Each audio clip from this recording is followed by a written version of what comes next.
ကျွန်တော်နာမည်ကတာမူလို့ခေါ်ပါတယ်နာမည်ကတော့အဘီလို့ခေါ်ပါတယ်ဒါရနာမည်က Soul Treasure ဖြစ်တယ်ကျွန်တော်နာမည်ကတော့ Brad ဖြစ်ပါတယ်ကျွန်တော်နာမည်ကနော်အစည်းလျော်ဖြစ်ပါတယ်သမီးနာမည်ကတော့ယူမီဇော်ပဲဖြစ်ပါတယ်ရှင်ကစားကွင်းကိုလိုက်ပို့ပေးခဲ့တဲ့အရာပေါ့နော်အဲ့ဒါကိုအမှတ်ဉာဏ်ထဲမှာတော့ရေးရေးလေးပဲပေါ်တယ်ပေါ့နော်ဒါပေမဲ့လည်းအဲ့ဒီဟာကအခုတည်းမေးလို့မရနိုင်တဲ့အမှတ်တရပေါ့နော်သူကအမှတ်မိလာတော့မသိဘူးဒါပေမဲ့ကျွန်တော်အတွက်တော့ဒါတော့အမှတ်တရဖြစ်နေပါတယ်လို့ငငယ်တော့ကအဖေနဲ့မန်လေးမာနေရဆိုတော့လေရေတံခွန်တောင်ချေဘက်မှာအဲ့ရွာလန်းရှိရပေါ့နော်အမှအဖေရဲ့စိုက်ကယ်နောက်မှာညီမလေးအောင်တူလိုက်ပြီးစီးခဲ့တဲ့ဟာပေါ့နော်ဆိုတော့စီးပြီးတော့ဆိုင်မှာထိုင်နေအမှလက်ဖေးရီတောက်တယ်လက်ဖေးရီကိုပကံပြားဟိုဗာလဲလက်ဖေးအောက်ခံပြားလေအဲ့အားလေးနဲ့ခံတောက်ခဲ့တဲ့ဟာပေါ့နော်အဲ့လေးအမြဲမရနေပါတယ်လို့ပပနဲ့ဂျုံပဲရမှာစောရလို့အပြောဆုံးကျွန်တော်တို့ငငယ်တုန်းကပေါ့နော်တငယ်ချင်းတွေကသူတို့ကအဲ့ဒီအုံးခက်လေးကိုယူပြီးတော့ပေါ့နော်သူတို့ကလေပုံအဲ့ဒီအုံးခက်လေးကခြုံနေတဲ့အတွက်လေပုံစံလေးလုပ်ပြီးတော့သူတို့ကတွန်းကြတယ်ပေါ့နော်သူတွန်းပြီးတော့ကစားကြတယ်အဲ့နဲ့ကျွန်တော်ကလည်းကစားခြင်းတော့တငယ်ချင်းကိုတောင်းတယ်ပေါ့နော်ငယ်ချင်းကမပေးဘူးပေါ့နော်မပေးရနဲ့ကျွန်တော်အိမ်ပြန်ပြီးတော့ငိုတာလားပြန်ပြီးတော့ပြန်ပြောပြတာလားမမတ်မိတော့ပေါ့နော်ဒါပေမဲ့မတ်မိတာကတော့အဖေကချက်ချင်းပဲပေါ့နော်သူကားလေးတစ်ခုပြင်လိုက်တယ်ပြင်ပြီးတော့ကြိုးလေးဆွဲပြီးတော့ဒီဟာယူသွားပြီးတငယ်ချင်းကိုသွားကြွားပြလိုက်တယ်အဲ့ဒါနဲ့ကျွန်တော်ကလည်းသွားပြီးတော့ဟဲ့အောင်ဒီမှာကြည့်မင်းမပေးလဲရတယ်ငါမှကားရှိပြီအဲ့ဒီဟာလေးပေါ့နော်အဖေနဲ့အမြန်မှရနေတဲ့ဟာလေးပေါ့အဖေနဲ့ပတ်သက်ရင် तू ကစီးစနစ်အရန်ကြတယ်တခုလှုပ်လို့ရှိရင်အများတန်းဟိုစီးနဲ့တင်ကြားပြီးတော့မှသွားတာမျိုးပေါ့နော်အဲ့ဒါလေးကတော့အမှတ်တရပါပဲအဖေနဲ့သူအမြဲတမ်းပျော်ရွှင်ရပေါ့နော်ဖေဖေကလည်းသမီးတို့အမြဲတမ်းပျော်ထားရပေါ့နော်အဖေကိုကြိုက်ဆုံးအချက်ကတော့သူကအေးဆေးဆေးနေတတ်တယ်ပေါ့နော်သူလှုပ်ရှားရှိရသူလှုပ်တယ်ပြီးရင်တန်ရှင်းတက်ရဲရပေါ့နော်ပစ္စည်းတွေဆိုလို့ရှိရင်လည်းအဲ့ဒီအရာလေးဟိုကြိုက်တယ်အိမ်မှာဆိုလို့ရှိရင်လည်းအိမ်မှုကိစ္စတွေပေါ့နော်သူတန်နိုင်ဆုံးသူကူပြီးတော့လှုပ်ပေးတယ်ပေါ့နော်ပြီးရင်သားသမီးတွေကိုလည်းပေါ့နော်မိသားစုတွေပေါ်မှာလည်းကြည့်ပေးတယ်ပေါ့နော်ကြည့်ရှုပေးတယ်အဲ့ဒီအရာလေးကိုလည်းသဘောကျပါတယ်လို့ဖေကအမြဲတမ်းကြိုးစားတဲ့အချက်ကိုအရင်သဘောကျရပေါ့နော်ဟိုငယ်လေးကလေးကလည်းကိုစိတ်ကြောင်းတက်တဲ့အချိန်ကလေးကသူအမြဲတမ်းစာရီဖတ်တယ်ဒီကြောင်းတွေတက်တယ်ပေါ့နော်ဆိုတော့ပြီးအိမ်အောင်ကြပြီးတဲ့အထိလည်းသူကြောင်းတက်တယ်ပေါ့နော်ပညာလို OD မရှိဆိုတဲ့ဟာပေါ့နော်ဖေလိုမျိုးအဲ့ဒါအရင်သဘောကျပါတယ်လို့ပါတောက်ကယူဆိုင်ပေးလို့ပပကိုချစ်တာသူက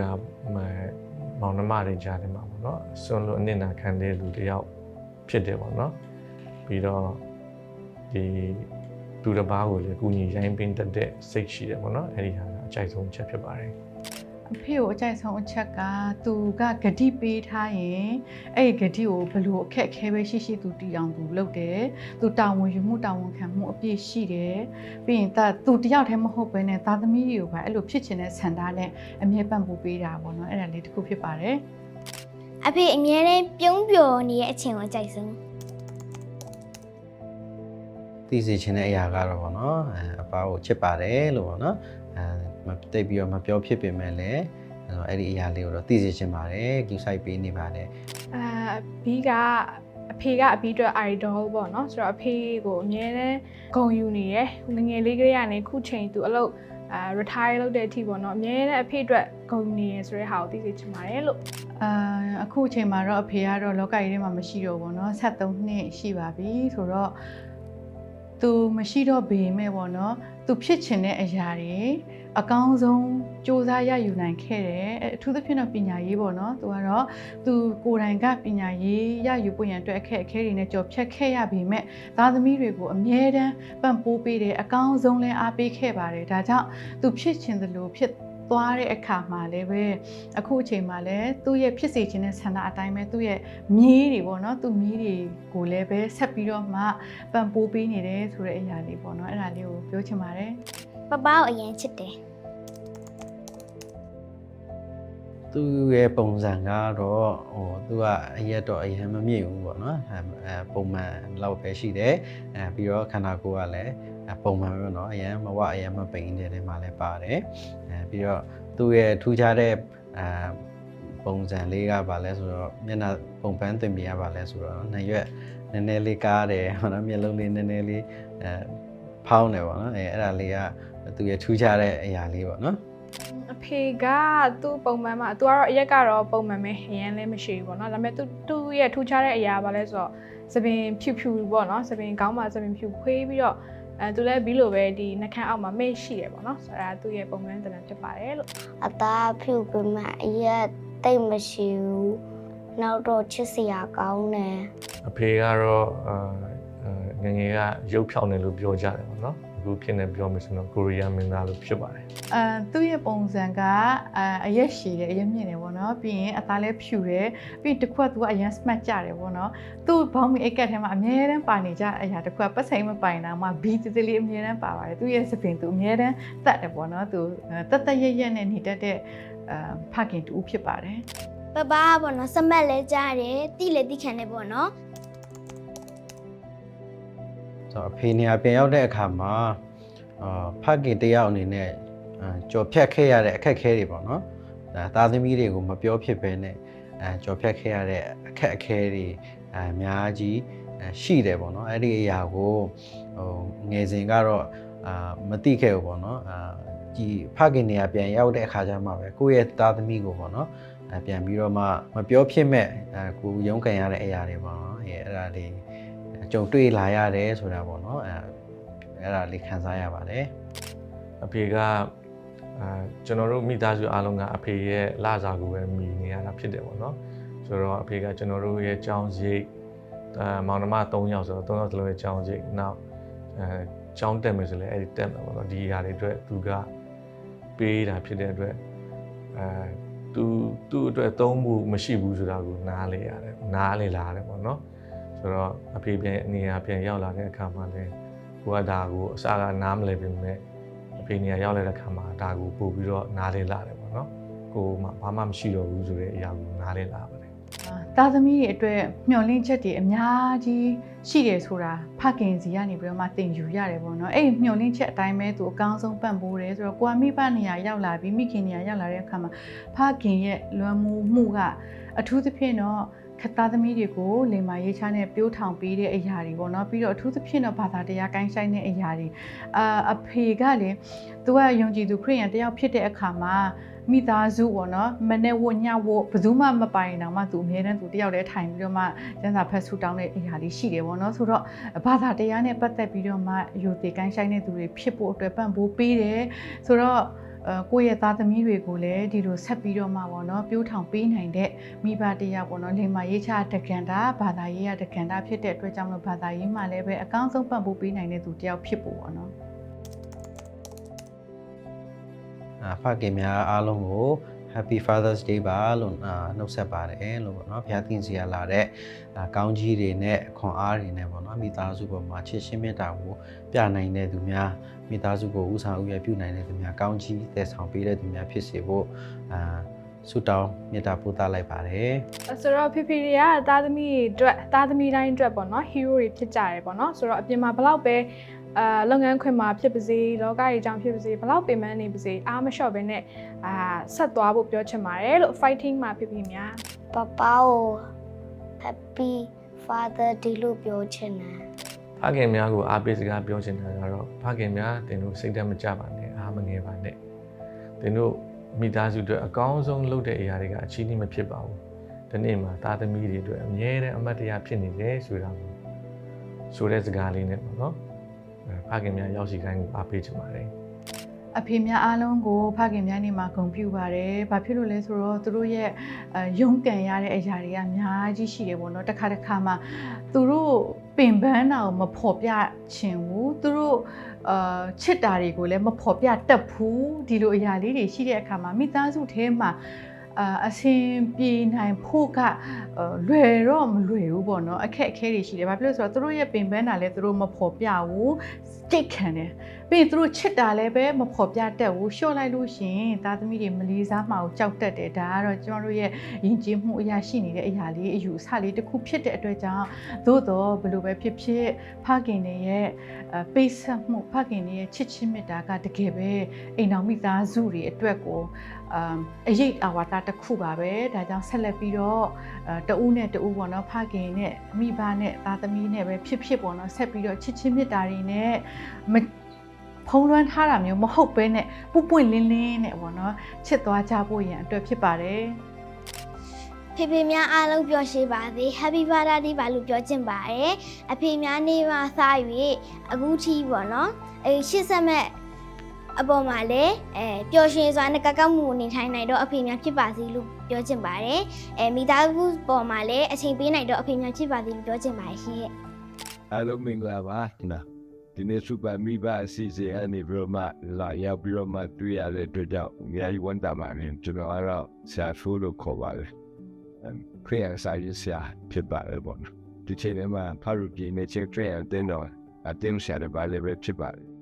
ဒီနေ့ပြောပြချင်တာတော့ဟခင်များနဲ့သက်ဆိုင်တဲ့အရာဖြစ်ပါတယ်ဒီခါတော့ကတောင်ကြီးမြို့ရောက်သွားတယ်တောင်ကြီးမြို့ရှမ်းနေချင်းခရီးအတင်းတော့မှာတော့ချင်းလူမျိုးဟခင်ကြောက်တွေ့တယ်အဲဒီသူ့မိမကတော့ရှမ်းပေါ့လေအဲ့တော့သူတို့မှသမီးလေးတယောက်ရှိရပါဒီသမီးလေးကိုသူတို့ကအရန်ချစ်တယ်သမီးလေးကလည်းအဖေကိုအရန်ချစ်တယ်ပေါ့လေဒီနေ့ကျတော့အဖေကကြောက်ကယောဂဖြစ်တယ်အဲ့တော့အဲ့ဒီဖြစ်လာတဲ့ကြောက်ကယောဂအတွက်သူတို့ဝန်ထမ်းတွေဆိုတော့စိတ်ကူးဖို့လည်းခက်တာပေါ့လေဒါပေမဲ့တဖြည်းဖြည်းနဲ့ယောဂရင့်ရင့်လာပေါ့နောက်ဆုံးအချင်းနဲ့အရန်ဆိုးသွားပြီးတော့မှဒီကြောက်ကမလဲမဖြစ်ဘူးတဲ့အဲ့လိုမျိုးဖြစ်လာပေါ့အဲ့တော့ကြောက်ကလဲဖို့လည်းအရန်ခက်ခဲဖြစ်တယ်လိုက်ပြီးတော့မှသွေးတူသားတူပေါ့လေကြောက်ကလဲဆိုတာလည်းအရန်ခက်ခဲအဲ့တော့ရှာရင်းနဲ့နောက်ဆုံးဘ누구ပါပဲသွားတွေ့လဲဆိုသူသမီးလေးမှတွေ့တာပေါ့အဲ့တော့သမီးလေးမှတွေ့တဲ့ခါကျတော့သမီးလေးကသူ့ဖေကိုချစ်တော့စိတ်အားထက်သန်ဆိုတာနဲ့ပဲသွားပြီးတော့မှဒါရှာဖို့ပြောရကျမရဲ့ကြောက်ကကိုအဖေအတွက်တစ်လုံးပေးမယ်ပေါ့အဲ့ဒါယူပါဆိုတော့အဖေကလည်းပဲအဲ့ဒီတင်ကြတဲ့အခါမှာလုံးဝလက်မခံဘူးအရန်ထူးဆိုင်တကယ်တော့သူတေရတော့မယ့်ကိစ္စပြည့်ဒီကြောက်ကမလဲဘူးဆိုရင်သေမှာဒါပေမဲ့လဲမဲ့အလူရှင်သူသမီးလည်းရှိရသားနဲ့သူကအလဲမခံပဲနဲ့နောက်ဆုံးအချိန်ထိသူတင်းခံနေပေါ့လေအဲ့တော့ဘာဖြစ်လို့ဒီလောက်တော့အားလေကိုအသက်ရှင်မဲ့ကိစ္စကြီးကိုလို့ပြောတဲ့အခါသူကပြန်ပြောတဲ့စကားလေးပေါ်ရှိရကျွန်တော်သမီးကိုတဲ့ကျွန်တော်အရန်ချစ်တာသူမွေးလာတဲ့ကစောင့်ကြည့်တာချင်းကောင်းတွေကြိုက်တော့မှသူ့စိတ်ထဲမှာရမ်းနာကျင်နေတယ်အခုသူ့ကိုဘိုက်ခွဲပြီးတော့မှသူ့ထဲကနော်ကြောက်ကပ်ကိုယူပြီးမှကျွန်တော်အသက်ရှင်မယ်ဆိုရင်လုံးဝကျွန်တော်မခံနိုင်ဘူးပေါ့နော်မခံစားနိုင်ဘူးတဲ့အဲ့ဒါကြောင့်သူငြင်းတာတကယ်ပဲကောင်းပါလေအဖေပေါ့နောက်ဆုံးကြတော့လေချုံသွားပါလေအဲ့တော့အဲ့ဒီကိုရောက်တဲ့အခါမှာသူရဲ့မိသားစုဖြစ်ပြလေးတွေ့တဲ့အခါမှာသူအဖေရဲ့ချစ်ချင်းမြတ်တာပေါ့သူသမီးလေးကိုနာကျင်ပါဆိုတဲ့ချစ်ချင်းမြတ်တာကိုခံစားရတယ်ဒါကြောင့်အဖေဆိုတာမျိုးကတော့သူသားသမီးတွေကိုချင်းအောင်ကြိုက်တာတော့မှ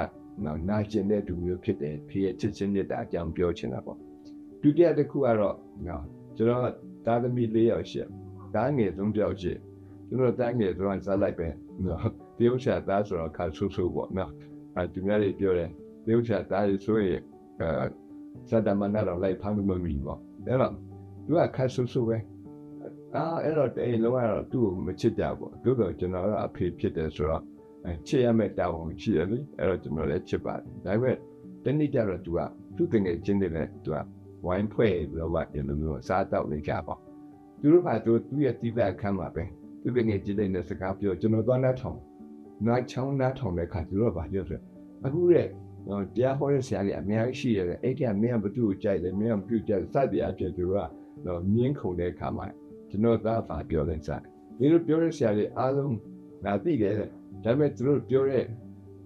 နေလို့ပြောတဲ့အဲ့ဒီပြုံးဆရာကြီးဓမ္မဆရာကြီးသူတို့ဟောတဲ့ဥစ္စာတွေငါနားထောင်ရင်စိတ်ထဲမှာမကြည့်ခဲ့ဘူးငါဖြစ်တယောက်ပဲအကောင်တုံးပဲတရားဟောတဲ့ထဲမှာသူကအဲ့လိုပြောတော့ကျွန်တော်အရာစိတ်ထဲမှာအရာပျော်သွားတယ်ကွာသူကသူတို့ချီးမွမ်းတယ်လေအဲ့တော့ကျွန်တော်သူပြောဟဲ့အောင်မင်းပါပြောရတယ်ဆိုသူအရန်လန့်သွားကြအဲ့ဒါနဲ့သူက ရှင်းလဲရှင်းသွားတယ်မှာလေကျွန်တော်သူ့ပြောလာခဲ့ဟုတ်တော့သူကပြန်ပြောတယ်ကျွန်တော်ကဘာမှလုပ်ထားလဲမင်းဘာမှမလုပ်ထားဘူးလို့မင်းကငါ့ကိုချီးမွမ်းတာငါသိသဘောကျသိဝန်တာတယ်ဘာပေါ်မှာဘယ်သူမှငါ့ကိုတရားဟောကောင်းတယ်မပြောဘူးပေါ့မင်းတယောက်တည်းပဲပြောတယ်ဒါကြောင့်သူဆိုးရဟာအားလုံးကျွန်တော်ခွင့်လို့လိုက်တယ်သူချီးမွမ်းတာတကူရနဲ့ကျင်တတ်တယ်ပေါ့ဆိုတော့ဒါသမီးရဲ့အပြစ်ပဲဘယ်လောက်ပဲများများဘယ်လောက်ပဲနော်ပြောမယ်စင်ပြဿနာရှိပေါ့လေဒါပေမဲ့အဖေတွေကသူရဲ့ချီးမွမ်းတဲ့အတန်ကိုကြားတဲ့အခါမှာအင်တာမစိတ်ပျော်တယ်အင်တာမဝမ်းမြောက်တယ်ပေါ့ဖျားခင်လည်းပဲဒီလိုပဲနေပဲကျွန်တော်တို့ကငပြင်းငတီးတယ်ပေါ့နော်ကျွန်တော်တို့လောကလူသားတွေဆိုမြစ်ဆိုလဲနော်အပြစ်ရှိတဲ့လူပဲဆိုတော့မိဒါပေမဲ့ဖျားခင်ကိုချီးမွမ်းလို့ရှိရင်ဖျားကအရန်ကျင်တယ်အရန်ဝမ်းတာမယ်ဆိုတော့ဒီနေ့ကနော်ဒီဖြစ်ပြတဲ့ခုပဲဝင်ရချင်တာဖြစ်ဘရန်ကူကတော့အဖေဆိုတာမျိုးอ่ะနော်ဒါသမီးရဲ့နာကျင်ပါအင်တာမဆိုးရိမ်နေပေါ့နော်သူကအမေနဲ့ဆိုင်တော့သူကချစ်ချင်းနဲ့တောင်မခိုင်ရပါဘူးနော်ကျွန်တော်တို့တင်းတော့ပါအမိတင်များနေလို့ခါတဲ့ပါတိအကောင်းစားနေပြီးတာအဲ့တော့မိခင်ကအရန်ပျော်တယ်နော်တနှစ်ပြီးတနှစ်ဒီနေ့မလေးရှားပါတိဆိုနောက်နေ့ကျအင်ဒိုနီးရှားပါတိအဲ့လိုပြီးတာပေါ့နော်ဘယ်ကမိခင်လည်းပျော်တယ်သူတို့မိခင်ကိုဘယ်တော့ချစ်တမ်းမှုထားဖခင်များနေရောက်လာတဲ့ခါကျရင်ဒါမီးရနော်ဒီခါလာလဲတရုတ်တမီးပဲခါလာလဲတရုတ်တမီးပဲအဲကြောင့်နောက်တော့တင်းတော့မှာပြောပြီးတော့ဖခင်များမလို့ပဲနေကြရအောင်